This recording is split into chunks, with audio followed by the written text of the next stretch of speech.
Pretty excited to come at you guys live from the All Mindset Studio. You notice your boy Sina Azari, CEO accredited out there on Instagram, with my boy, the People's Advisor, Matt Franchina. Yo, what's up? Fire Friday. Hope you guys are having a great day. Fire Friday, huh? How you doing, man? Yeah. Oh man, I'm fantastic. I'm doing good. Today's 5 years married for me. Hey, congratulations, man. I appreciate you being in the studio doing your anniversary. Yeah, thanks, hopefully the wifey's appreciating that. Yeah, well, time. she's pregnant as hell and still sleeping, I think.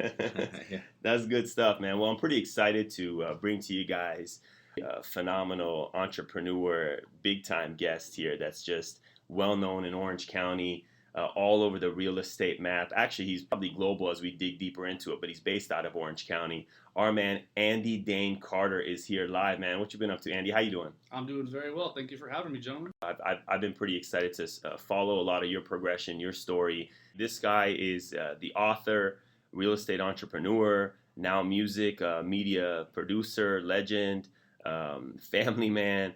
I mean, it's the list goes on, and I'm excited to dig deeper into a lot more of what's been going on in Andy's world.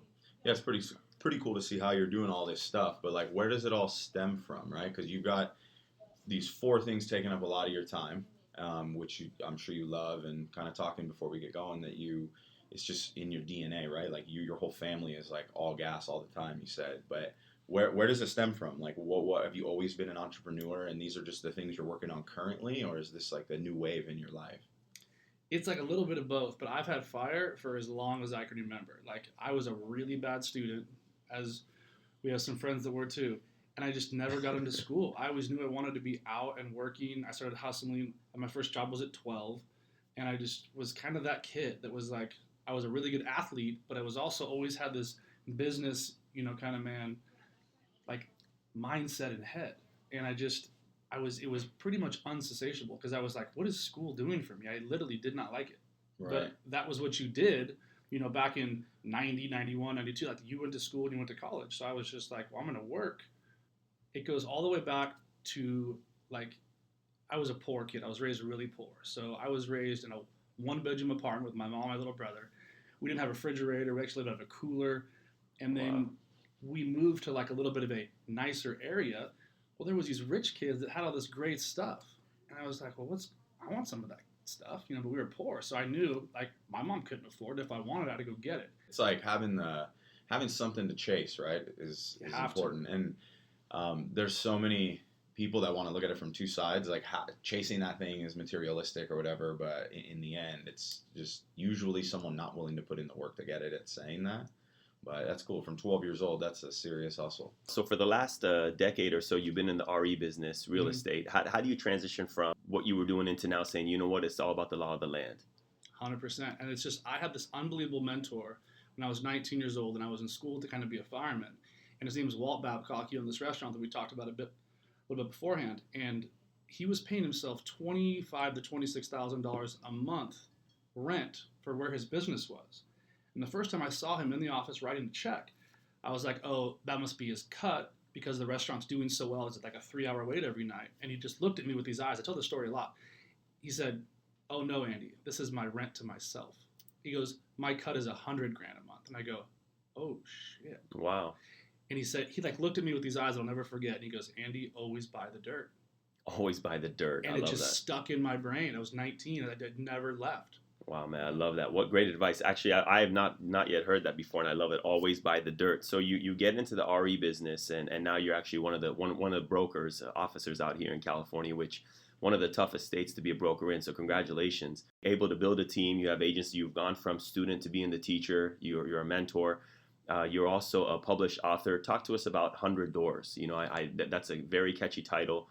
Walk us through how you come up with 100 Doors, the message behind it. Sure. So, it was a mindset thing for me, and everything is mindset. That's why I love your guys' title. I love what you guys are doing here. Literally everything is between your ears. And walk us through now what the significance of 100 means for 100 doors. Is it knocking on 100 doors, having 100 clients? You want to have 100 doors. So that can come in many different forms. You could own 100 houses. You could have a 100-unit building with 100 doors. But the goal and the mindset behind 100 doors is, one, anybody can do it.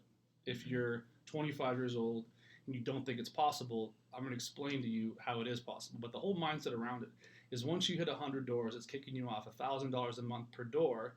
in like passive income, you're at just about 1.2 million a year for doing nothing. I know you've got a really cool story that kind of is all behind the work that you have done. Why don't you get into kind of sharing how did it go? Like, what was the first tattoo and how did it evolve? Because it obviously was hours of work. So, like, I love this story because it's the story of like how the koi turned into the dragon, and it's all about like mindset and perseverance and swimming upstream. So, how the story goes is thousands of years ago, there was 2,000 koi fish that were swimming upstream to try to find a new place to live. And koi, symbolize a lot of things in like, the lore of a lot of different cultures, especially in Asia. So the koi fish, represent strength and power and beauty and sustainability. And so the koi, they swam up the stream for hundreds and hundreds of miles for years, and they get to this giant waterfall. So the giant waterfall looks like it's impossible to get up. And half of the koi fish turn around because they start swimming back downstream because they think it's impossible. And then after 100 years, the other 48% turn around and 6 of them stay. So 6 koi fish in this giant, lake basically at the end of a river refuse to give up. We're going to get up this 100-foot waterfall. We don't know how yet, but we're going to get there. So after 1,000 years of trying, one of them finally made it to the top.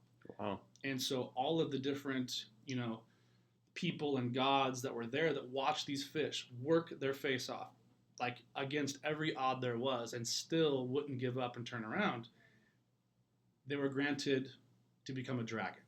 So that's where they first came from, was when the koi fish swam to the top of the waterfall, they became a dragon. And that's where the 6 dragons first came from, is after one made it, the other 5 knew it was possible. The leader. So I've always loved that story. I didn't really know I was going to get the full story tattooed in like hours and hours of pain on my body, but I did. I know the 100 doors, you broke that down. This story about the koi fish turning into dragons, thank you for educating, because that's actually something that I just learned right now. Did you know about that, Matt? No, man, it's a pretty cool story, and I think it relates so well to what's happening right now in the world because of technology. We have access to seeing what people do, whereas before we didn't. So you can actually watch someone kind of, quote, swim up the waterfall and make it, right? So these big entrepreneurial figures that are transparent in what's going on, like your Gary V's, Andy Frisella's, like Grant Cardone, all these different guys out there, they're like the dragons that have made it sort of thing, right? And they're proof to swim up, and then it's our responsibility, like this podcast and connecting with people, to do the same thing, right? So like that next generation can keep seeing and doing, and it's cool to see the movement happen, but that story ties in well. I've never heard it. And I love it. I love it. Right. Investor right there. I love that. So is it fair to say that someone who's following a lot of your content, this is scratching the surface, but you go deep into these concepts and how to do it? And absolutely. And so like it's the book really gives you the blueprint, and we're in Southern California, so we're in one of the hottest, most expensive markets there is. I moved to Cleveland and Nashville and Missouri to buy income properties because what I can buy an 8-unit building for in like Missouri, for example, that cash flows $2,000 a month, I can't buy half a condo for here. So for $180,000, I'm closing 8 and 10-unit buildings all day. I love it. And that's 20, 30 grand out of my pocket. Not I love it. 300. Would you say it's not the end goal getting there that makes you happy, but it's the path of going towards these goals and like the journey? It's so funny. You literally hit like 5 of the words that are tattooed on this side of my arm. Really? That's in cool. Like Sanskrit for only me to know. It says right here in Sanskrit, super ancient writing, I believe in the journey and I trust in the path. The art is in the journey and my life is a masterpiece. It's always the journey. That's really cool. The end is just the little like just the cherry. But if you don't enjoy the process, you're never going to get there. Andy, you set some pretty big goals for yourself, and you, fortunately, you've attained many of them. But I'm sure there's some shortfalls that you've come across in the road. That's part of growing and being an entrepreneur. Many. Where do you dig deep to stay so motivated? I mean, how do you reflect back to being as fired up as you are and overcoming those hurdles and challenges and building this empire that you've created for yourself? Sure. So I mean, trust me, I have been in highs and lows of my life in multiple different times. I used to suffer from like severe depression and anxiety when everybody thought like everything was amazing. But I was struggling inside, ended up drinking way too much. I was in rehab just over 10 years ago from just drinking way too much. And it's just, I mean, life is going to come at you. always. Like, so highs and lows are going to be part of the journey. It's a lot easier for me now. I've got 2 kids. So for me, it's legacy and it's long game and it's the journey of that and really teaching my boys the right way. My family, my wife, my kids are like, that's it, like my why. So for me, those hard days that really suck, I'm just like, I just want to crawl under a rock and just give up. It's just not possible. I hear that. Yeah, there's so much continuing to come to the surface how your mental posture will affect your physical posture. Your physical posture will then come back and affect your mental posture. And so it's like that yin and yang thing. Like we need both, right? You got to feed your mind, you got to feed your body right, work out, it helps your mind. Like there's all these connections, and it's cool. I like paying attention to it. It's They're awesome all to talk connected. about. Like we're all connected. Everything is connected. And once you really remove yourself from like this giant ego that a lot of us possess, like if we're all just like living these incredible experiences together, life gets real fun. Well said. Right? Like Yeah, it's absolutely. so much more fun. That was on point right there, man. I love everything you share. You said mindset several times. What would your advice be to them for maybe the first 90, 120 days or even 6 months? What should they focus on? Or if you could really empower them to get a head start, what would you educate them on and give them some advice to do? Sure. So as soon as you have your license, as soon as you have access to the MLS, real estate's its own language, as you guys know. And when you first have that big program pop up, it's like someone just trying to make you learn how to speak Chinese, Japanese, Hindu, and Spanish all in the same time. It's very confusing. It's difficult. I locked myself basically in a room and taught myself how to become a ninja on the MLS because I saw the value of the platform. And the faster I could move on that platform, the faster I could get deals in the pipeline, the faster I could build relationships with banks and investors to make a lot of money. So people always are afraid of it, so they don't do it. It's the first thing they don't do. They'd rather go knock on doors and face that fear than the fear of failure on learning the MLS, because it's a massive tool nowadays. You don't have to be licensed. You can become a ninja on like realtor.com. Mm-hmm. However you can get the data the fastest to somebody like me who pays cash.